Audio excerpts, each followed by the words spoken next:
Good afternoon, everybody. I am Tech Sergeant Robin O'Bannon, United States Air Force retired, and I am one of the founders, writer, and producer for the Promissory Note Project. The Promissory Note Project is a constitutional education type deal.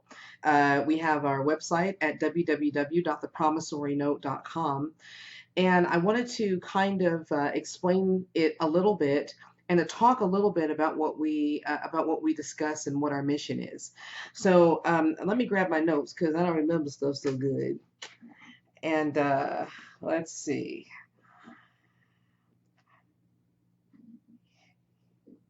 Yeah, so I wanted to start off just a little bit um, about a couple of lessons that I learned this week or the last week since we saw each other. A couple of lessons that I learned from trolls. Um, yeah, I suppose I should be flattered. Um, we have a YouTube channel, and we'll talk a little bit more about that at the end of the broadcast or this thing that we're doing here. And it's amazing how people act when they believe that they are protected behind the anonymity of a keyboard.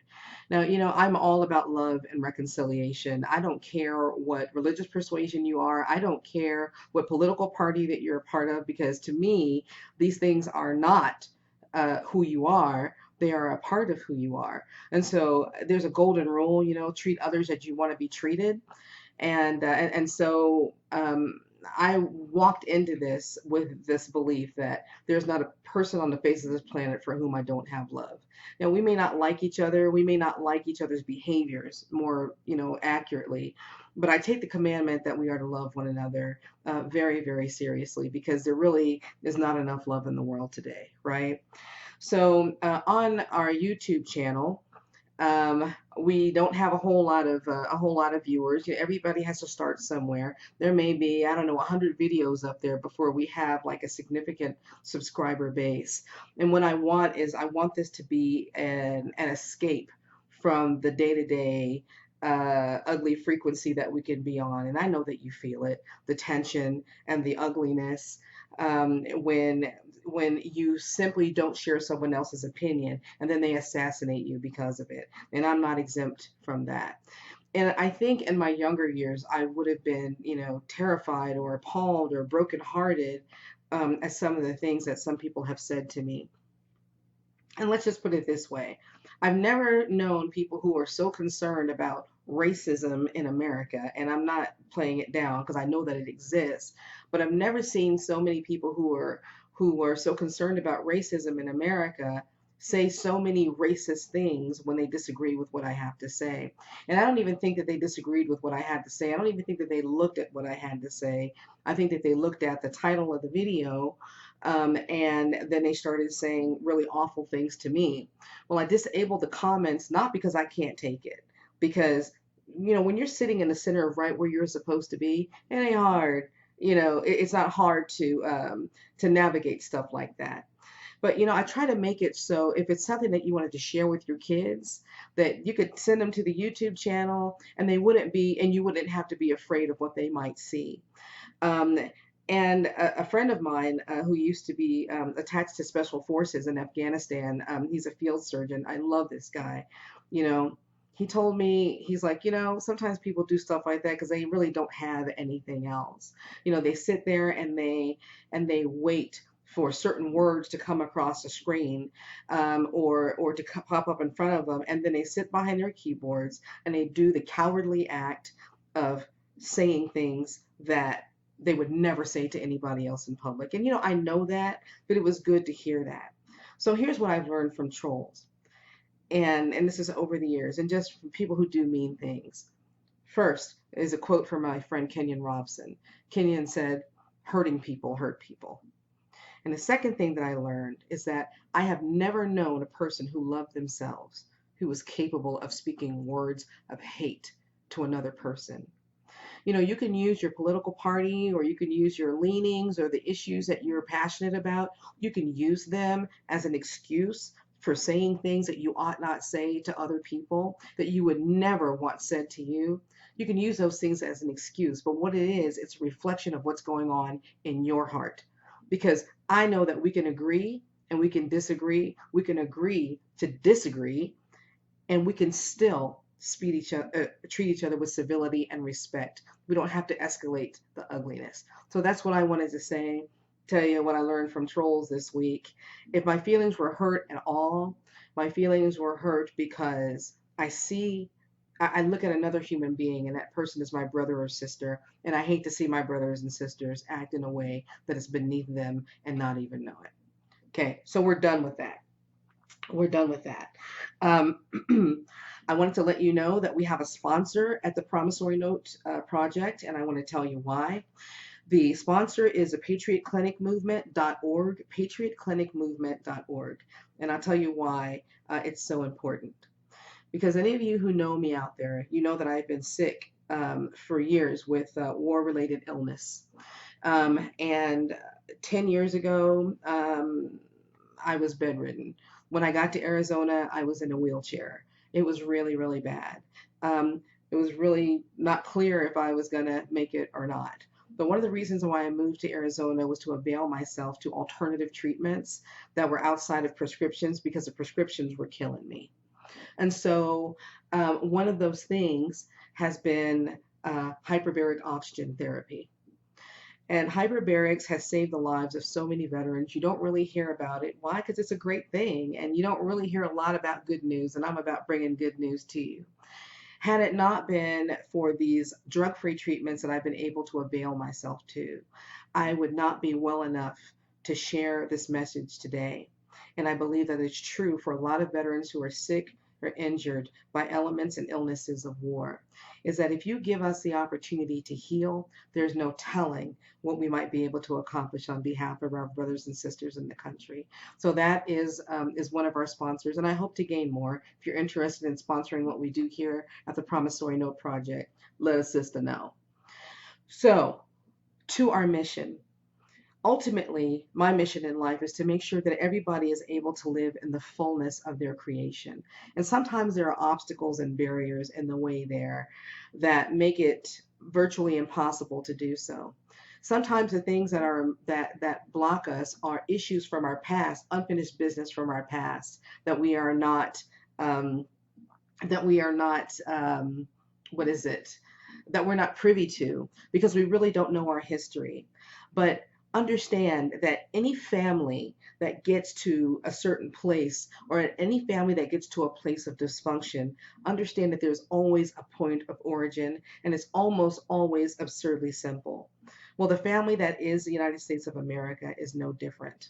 You've heard me say before, and you'll hear me say again, that there are two distinctly different American experiences that are occurring simultaneously. And it's overshadowed by, the races of black, white, red, yellow, brown. Everybody is supposed to, if you're the same skin color, then that's how we're categorized and that's how we're grouped. But we don't have to accept that. I accept that there are people who have the same skin color that I have, and that's the only thing that we have in common. And some that are the same skin color that I have, and we have everything in common. But it's not because of skin color, it's because of our hearts. It's because we're like-minded individuals.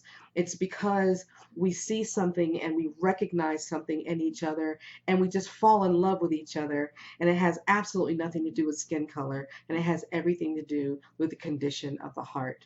So what I'm going to ask you to do for the next few minutes is to kind of unplug from all of that craziness that sets us as enemies against each other.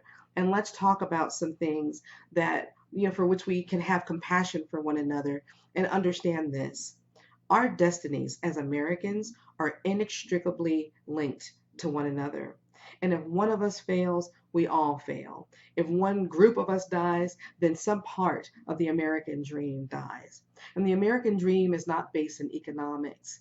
It's based in our rights, and those things that we have been endowed with by our Creator.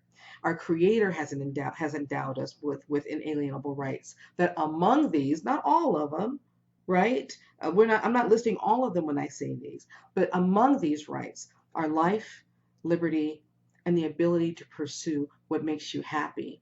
What that means to me is that there's an abundance in the nation, that there is something for everyone. And anybody who sets us against each other as enemies, they are affecting our destinies because we are connected to each other. We are all connected.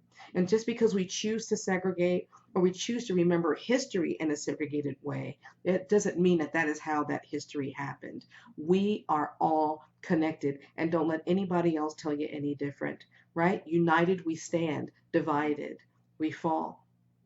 So what is it about the Promissory Note project that makes this such a message that I've chosen to dedicate my life to?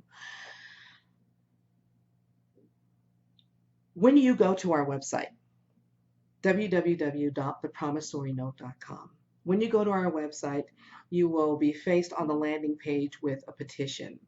And it talks about the full execution of the Civil Rights Act of 1866 for the first time in the history of this republic.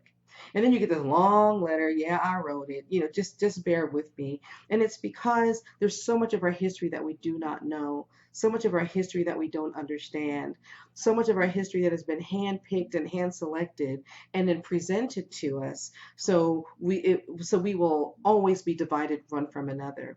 But I'm telling you, if you would just take a few minutes to read, you would realize, wait, something's not quite right here. And there's something else that I've learned since I started this work 7 years ago. And it's that things are not always what they seem to be.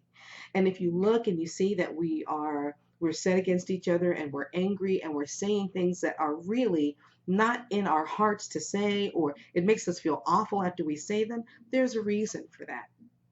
So back in 1868, December 6, 1868, ratified was this law called the Civil Rights Act of 1866. And it's important that we know this as Americans, because the 14th Amendment that is so hotly contested today is actually the child of the Civil Rights Act of 1866.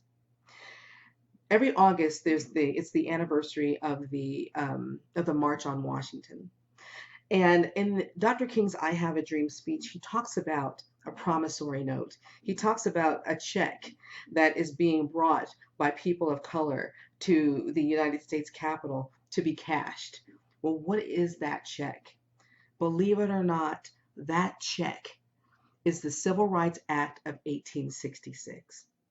And because it had such a hard time coming into being, it was memorialized in the United States Constitution as the 14th Amendment.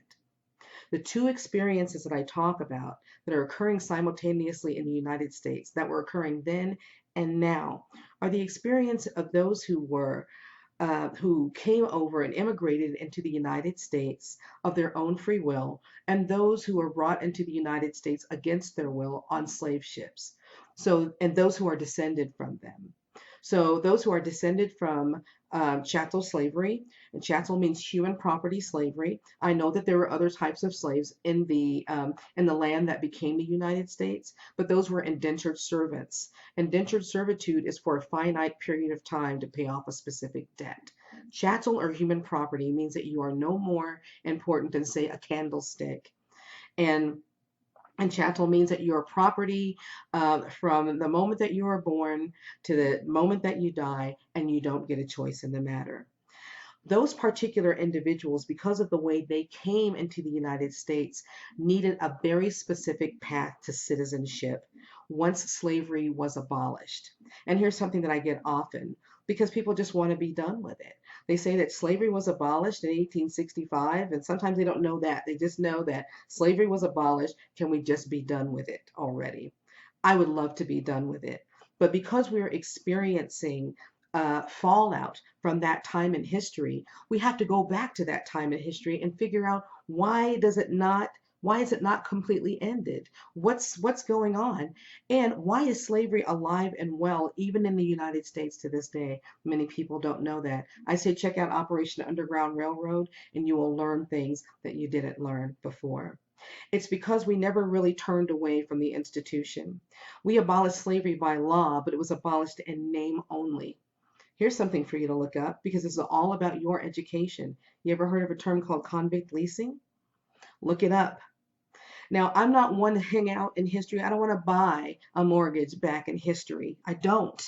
But in every family, there is always a point of origin for the dysfunction. Why did we have such hope back 150 years ago, and we don't have that same hope today? It's because things were twisted. Things were, the things we never really fully turned away from this idea that some lives are worth less than others. And you'll notice that I haven't brought skin color into the scenario, and I'll tell you why. Because this is not about skin color. It's about an experience. And had the tables been turned and another group been considered chattel slaves, we would be having the same conversation because it is not something that should exist or should have existed or should still currently exist in the United States today. Slavery is stronger than ever. Sex trafficking, you hear about it, it's all from the same seed, guys. Organ harvesting, and even just your average run-of-the-mill slavery. I hate to say it like that, but it's powerful in the world today, more powerful today than it was back when it was legally abolished in the United States in 1865. So all of that, what happens when I have all of this knowledge in my head, I just dump on you, and I'm so sorry. I promise I will be better about this. But let's talk about this. The Civil Rights Act of 1866 was ratified on December 6, 1868. It is the mother of the 14th Amendment. The 14th Amendment is a very specific path to citizenship for those who were brought here against their will and those who descended from it. Do you know what happens when you give a diabetic or a non-diabetic insulin? It doesn't work out too well. Why? Because that medicine is not for them. So this is what I'm saying, and I'm saying this in love, and this is not a xenophobic comment. The 14th Amendment was for a very specific group of people, for a very specific purpose, and it still needs to be in place for such a time as this, because the Civil Rights Act of 1866, in the history of this republic, has never been fully executed. It is not for any other group that comes over to the country. Article 1, Section 8 of the United States Constitution is for every other group. The 14th Amendment is for chattel slaves and their descendants. The medicine is not for another group. And as much as people try to make it so, it is not. It is not good for them. It is not the medicine that they need to cure what ails them. For those people who want to come over into the country, there's a whole other path to citizenship. This backdoor process citizenship was for this specific group, but you do not have to take my word for it, right? Go, look, and study for yourselves that the Civil Rights Act of 1866 is the mother of the 14th Amendment. And the 13th, 14th, and 15th Amendments cannot survive without each other. Look at the time in history that brought them to be, and you'll see that it does not apply to any other group. I don't want to take anything away from anyone else, but I also don't want the valor to be stolen of the 14th Amendment or the Civil Rights Act of 1866. Ladies and gentlemen, the better we understand this law and the amendment that was born of it, the more we can understand and realize that this is to benefit all Americans.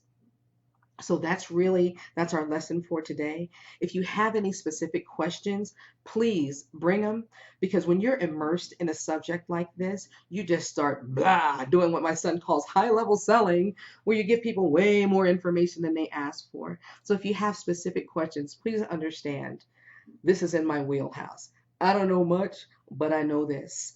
I studied it for 7 years just so all Americans could live in the fullness of their creation. And it's a method, or it's a message that is delivered in absolute love and admiration for those who are here for such a time as this.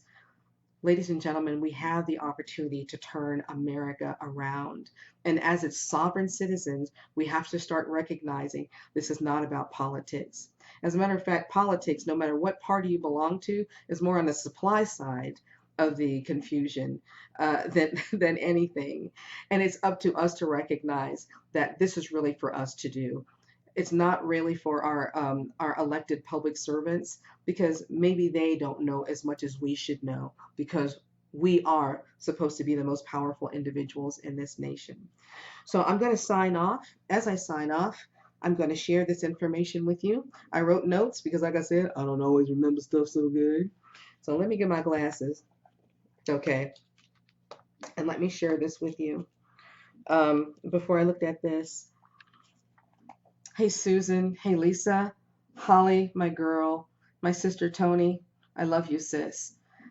Sarah. Oh my gosh, Sarah, you are the hardest working woman in show business. How you got time to watch Facebook Live? I won't be wasting too much of your time. I see my Kevin out there. He's one of the greatest loves of my life. I see Carol. I love you, Carol. Wow. Guys, thank you so much for joining us. So let me go ahead and sign this up. And Troy, I love you. Stacy, Darlene. Oh my gosh, I love my weenie. Okay, I may not get to mention everybody's name. I promise you, as time goes on, I will get better at this. But this message is important. It is a message of love and reconciliation for the nation. Visit us at our website, www.thepromissorynote.com. On the landing page, you will find that petition that I told you about.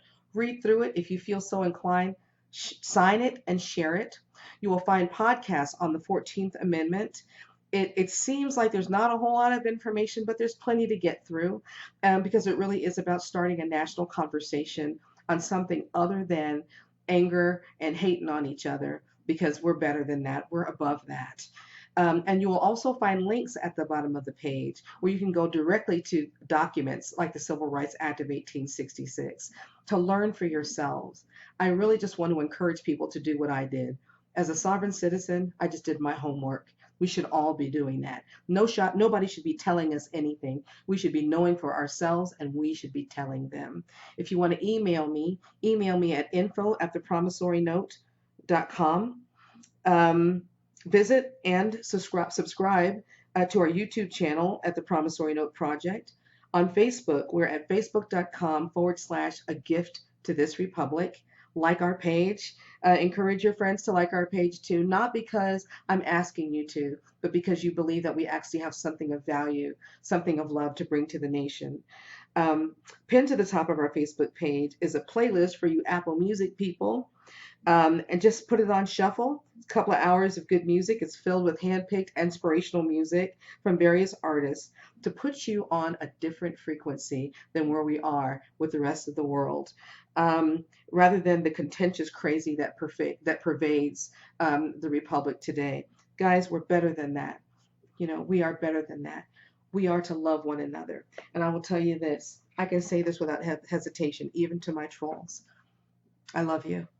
I'm here because this is a labor of love. And we are short on love today. We are supposed to embrace one another. There are things that are keeping us separated from one another that each and every one of us as individual sovereign citizens have the power to push away from, to take a break from.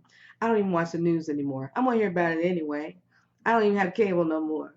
But I do watch cartoons on Netflix because I'm a big old kid. Won't you join me? Guys, have a wonderful weekend. I will see you here same time next week. I'll probably be coming out of a whole other state, but know that this is something that I'm going to do. I'm not going to stop, again, because you simply cannot have enough love in the world today. So you guys take care, and I'll see you next week. I'm Robin O'Bannon, Tech Sergeant, United States Air Force, retired with the Promissory Note Project. You guys take care.